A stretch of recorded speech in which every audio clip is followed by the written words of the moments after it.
So welcome. I'm really glad to have you here. We're going to have a good time for the next 3 sessions talking about energy efficiency, solar energy, and the whole systems design approach to building. Many of you look like you've been around for a while, and in the 70s we talked about whole systems design, and we've sort of forgotten what that means. So from the energy standpoint, we're going to look at the building as a system, much as your car is a system.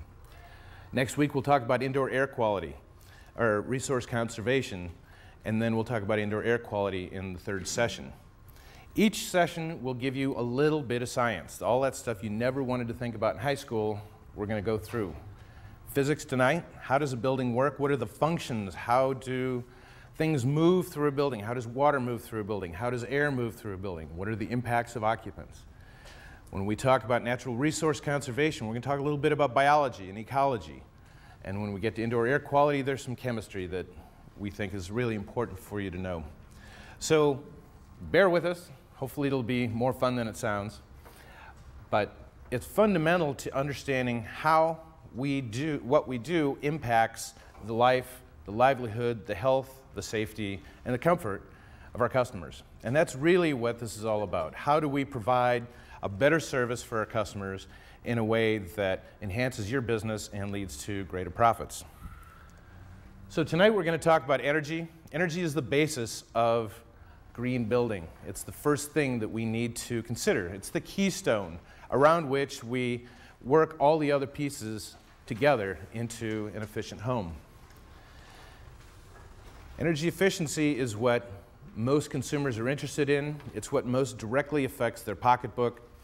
And when we're good at being energy house doctors, then we have a value-added service every time we walk into a new customer's home. We can add that energy eye to the project. So we'll talk a lot more about that over the course of tonight. There are 3 breakdowns that I think are important to comprehend.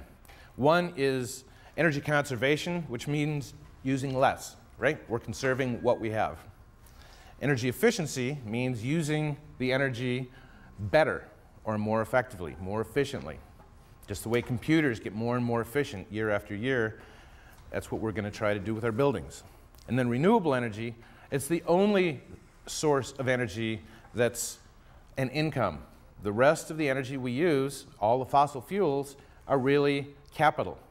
And so using fossil fuels to move forward as a planet means that we're draining our bank account. How many of you operate your business exclusively on your savings account? You're in business to generate what? Income. And yet, from an energy standpoint, we never think about that relationship. You'd never operate your business the way we're operating the planet right now. So we're going to try to focus on our main source of income and then use that to the greatest extent possible. Energy is the go of things. Energy is what happens to a still and quiet universe. If it weren't for the Big Bang, everything would sort of be absolute zero and quiet, still. So without the go of things, nothing happens. What we're all about is making things happen, that we're in business. Business is the process of assembling lots of dynamic pieces with lots of dynamic people into a project that ultimately houses and protects and warms and cools our customers. Energy takes lots of different forms. Electrical energy, we're all familiar with. Chemical energy, we just finished consuming. And we turn that chemical energy into mechanical energy by moving. That's what digestion is. That's what happens when a plant converts sunlight to chemical energy. We eat it, we turn it into motion. Or mechanical energy, the go, like a car.